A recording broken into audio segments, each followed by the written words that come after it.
All right, music fans, welcome back. Harmless Dave here on the Harmless Dave channel, talking about, I don't know, the end of the classic rock era, doing it in real time for a few real people out here, just like you and just like me. So I was going to do some screen sharing, but I'm afraid someone might come after me if I share screen on this stuff. So I'm just going to talk about it and do the best I can with it. You can go and check this out for yourself on YouTube. Um, so, Little River Band, the American version, we'll call it. The hijacked, we've taken this over, and a lot of people don't even know version of the band. Um, Put out some new material, and I didn't know this. It popped up in my feed. This is what happens. They premiered a video back on August 22nd. The song is called First Time, as if they're starting all over again. Um, anyway, and it's under the name Little River Band. Now, their new album, which is called Window to the World, is out as well.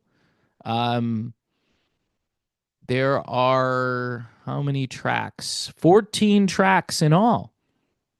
14 tracks. And as I look at some of the songwriting credits here, this is all Nashville based. This sounds like bro country, Nashville, adult contemporary country.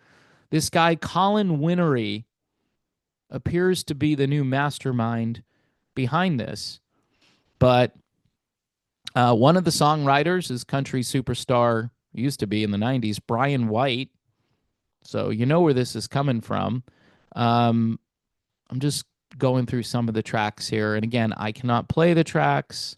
Not only will I get dinged for copyright, I bet you there would be a takedown order as well. Colin Winry, Bruce Wallace, Don Ellis, Gatlin. Gatlin. Is that one of the Gatlin brothers writing for Little River Band? Don't know. Could be related to a Gatlin. And one of the tracks, you've got Stephen Housden as a writer. Brian White shows up again as a writer. Phil Barton. So this is all Nashville inside baseball stuff. And you know what? I'm a huge fan of the old band. I think the old band had elements of jazz, obviously pop, even a little bit of a progressive sound on some of the tracks. Another song on here has a co-write from Jack Sundred, who was in Poco and toward the end and kind of has a remnant band which is out there, which I think is the better way to do this, called Cimarron 615. I think it's 615.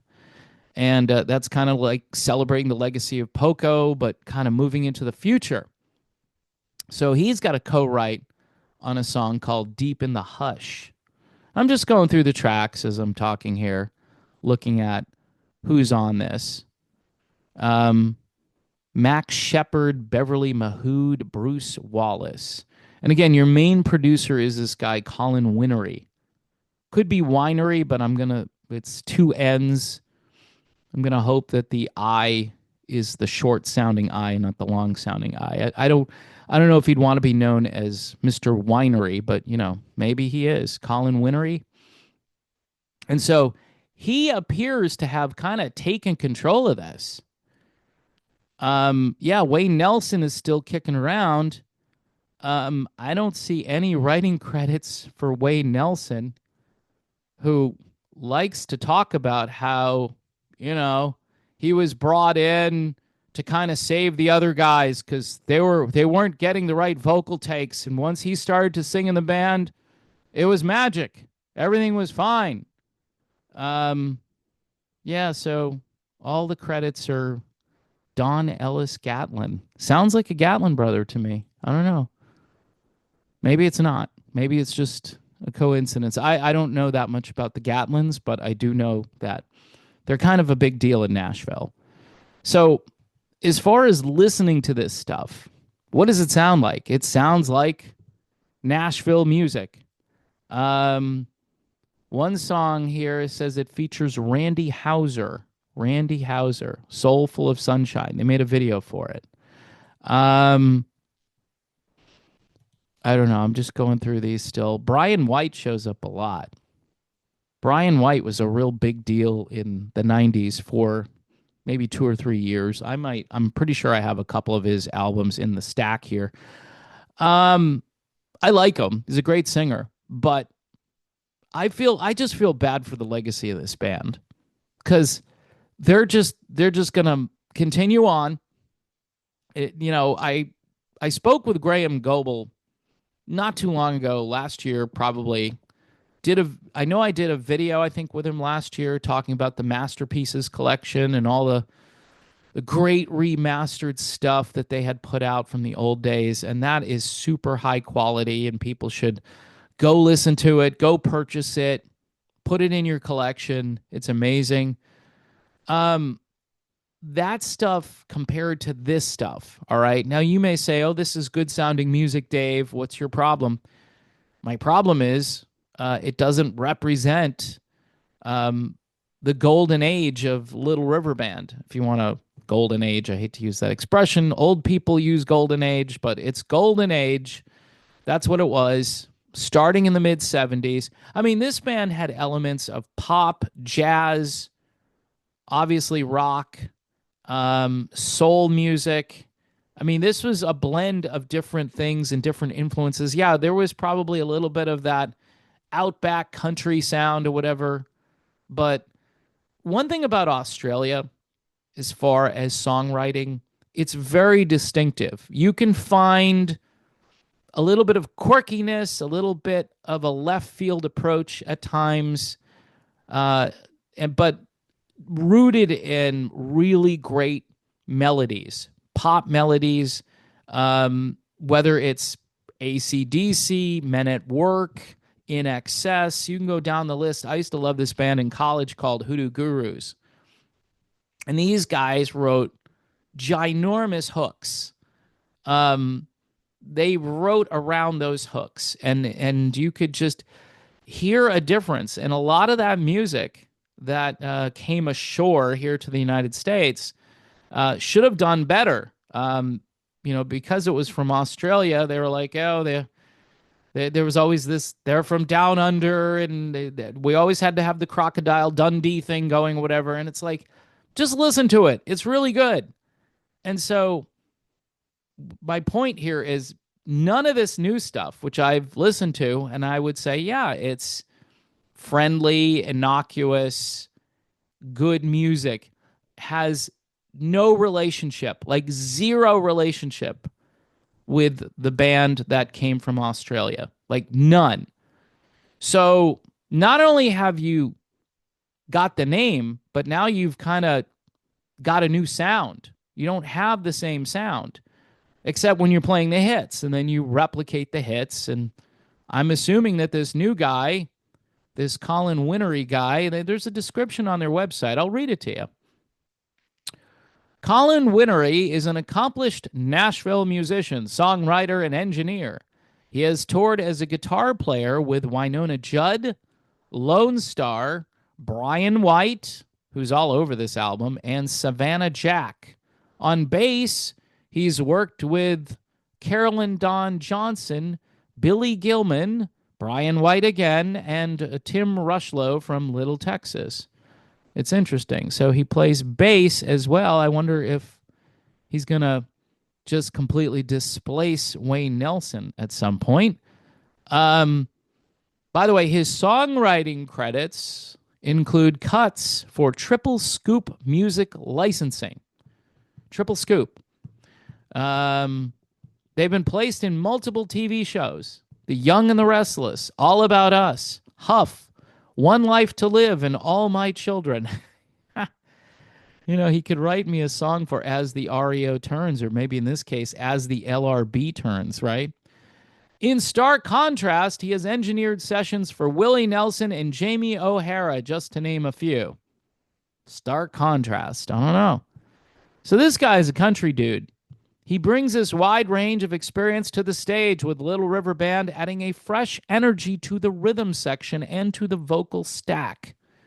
And he's already making his mark as a lead singer as well. Okay, so reading this, so he plays bass, which is part of the rhythm section, right? I'm doing a little deductive reasoning. He's not playing drums, so he must be playing bass. So where is Wayne Nelson? Has Wayne quit? Is he done? He's in the video for that first song called First Time. He's in the video for that. So I don't know if Wayne Nelson is doing like a Mick Jones thing where he shows up for some of the shows and then he's gradually going to allow this guy. This sounds like they're handing this over to this guy, Colin Winry. So I don't know. Let me just briefly mention I talked to Graham Goebel not too long ago. And this was after the Guess Who, the one in the band that was called the Guess Who in Canada was told that they had to stop thanks to Burton Cummings and Randy Bachman, who had had enough. They had just like, okay, you guys had this for like 20 years. We're taking it back. We don't want you to have this anymore. Now, from what I understand, the legal case is much more difficult to undo for Graham Goebel and the rest of the guys in LRB, in the original LRB. And after, talking with Graham off and on, he's like, Dave, I'd love for this to stop, but it's probably not going to. And we've pretty much exhausted all of our different ways to try to stop this. He mentioned that all those guys are getting kind of old, and it's not that they don't care. It's just that they don't have the energy to keep pursuing this. They would like people to kind of rise up and tell the story. Hence, there are documentaries about the original band that you can see on YouTube.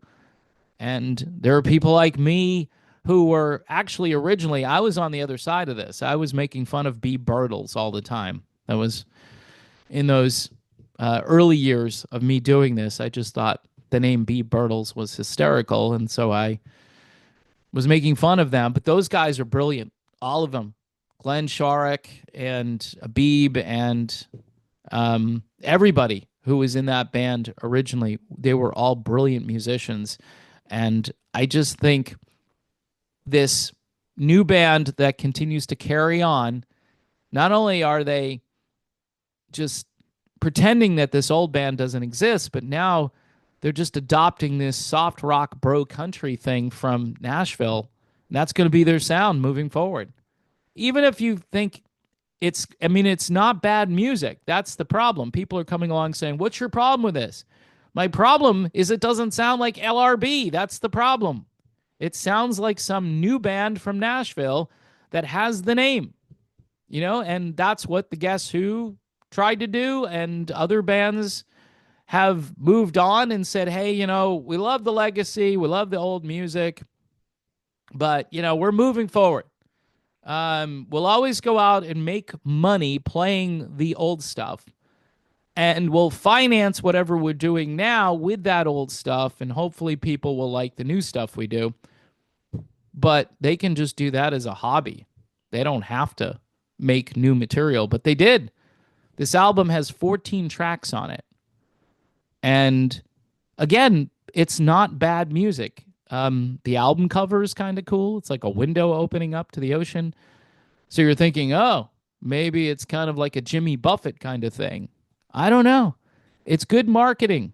It's really good marketing. And these guys, they're getting views on this stuff. It's not like people don't know about it, although it took me a while to find this. I'm surprised someone didn't say, hey, did you hear the new LRB? The people who are giving me material, they probably had just either no idea or they thought to themselves, who cares? Who cares? This isn't my kind of music anyway. So, yeah, the songwriting credits, this all looks like Nashville-based stuff. Brian White, Colin Winry, and they've worked together.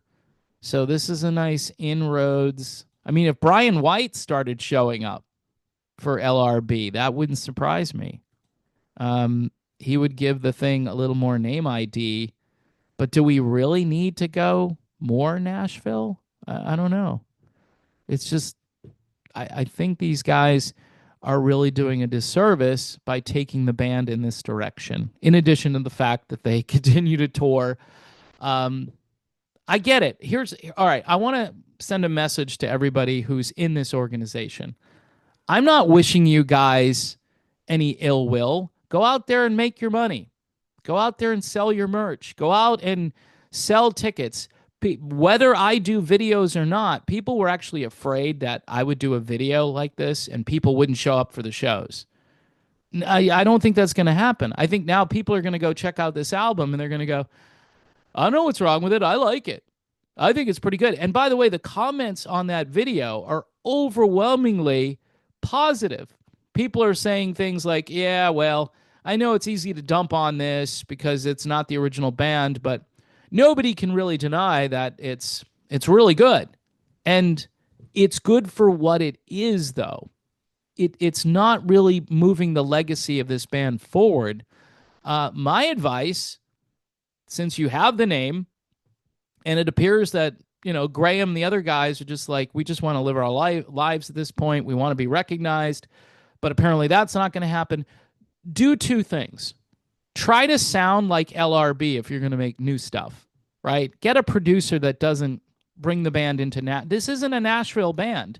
Just because it's called Little River Band, people think it's a country band or something. No, it's not a country band. Number one, bring some progressive, reminiscing. The big band, there's jazz, there's all this different stuff that went on with LRB. So you've got to bring that in, or it's really not authentic. And I guess, as the years go by, people are going to forget about what the band used to sound like, or they're not going to care, or they're just showing up to hear the old songs anyway. And they don't really care what music you're making, the new stuff. They don't really care. That would be one thing to do, is to find a producer that would make you sound and write some songs that have some of those elements. I was talking to patrons the other day about ELO Part 2, which has morphed into something called the Orchestra. They carried on when Jeff Lynne got off the road and didn't want to tour anymore, and then there was a legal battle. But these guys, when they would put out new stuff, they sounded like ELO. They had a sound where people would go, okay, and then they could play those songs live next to the old songs, and I thought it was really cool. And they're still really good. They're still out there. They're called the Orchestra. And with Jeff Lynne kind of getting off the road for good, that might be your way to kind of relive some of those ELO experiences. By the way, Glenn Burtnick is in that band, who was briefly in Styx. So that gives it... Actually, he wasn't briefly in Styx. He was in Styx for a while. People forget. But anyway, he had some credibility to that whole thing. And they're actually trying to play ELO-sounding music. They're trying to do their best at being ELO.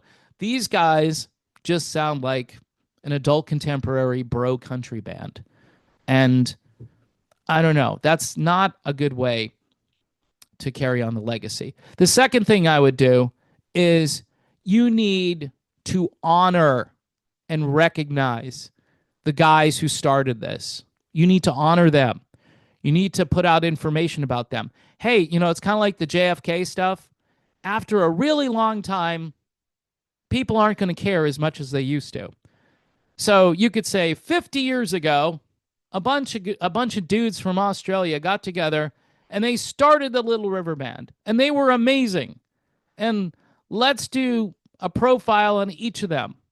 I think this would be turning the other cheek, whether you think they're cranky old guys or not, that they're mad still, that they lost the legal battles. That's probably all true, but they deserve credit. And the people who are attending these concerts need to know, right? And maybe you can't use their likenesses without their permission. Maybe there's too much involved with that, but there's still a way to make sure that people understand the legacy of this band. Nobody's trying to cover up legacies in the band Foreigner, for instance. Nobody's trying to say, oh, Lou Gramm. In fact, Lou's been invited back a bunch of times. Now, I doubt any of the original guys would want to come back and make appearances with this current lineup. I doubt that. But, you know, if we had a better world, right, and people could get along, maybe you could do that. Bottom line is the old guys should be recognized 100%. And if you're going to make new material, honor the legacy of this band. I mean, you had some of the greatest songwriting in music history happen in the Little River Band. Go listen to Lady. Go listen to Reminiscing. Go listen to Lonesome Loser. Any of these songs are just written at a level that just dwarfs anything that's come out in the last 30 or 40 years. Just 100% true. Sorry. I mean, you may disagree with me, but George Martin showed up to produce. I mean, that's going to tell you something, right? So anyway, that's my video. So it's kind of a bro country thing, and you can go listen to it, and it's pleasant. It's not offensive. There are elements of pop and bro country. That's kind of it. My name is Dave. If you want to support my channel here, or there's kind of like the buy me a coffee tip jar, I'd really appreciate that. There will be links in the description of this video, so you can do that. God bless everybody. God bless the band from the USA, the LRB from the USA. I have nothing but love for you guys. You do what you have to do out there to make a living. I get it, all right? But God bless the original guys from Australia who set the table for you guys and helped you make a living. That's why you need to earn a living years and years, by the way. That's why you need to honor those men who created some of the greatest adult contemporary music in the history of the business.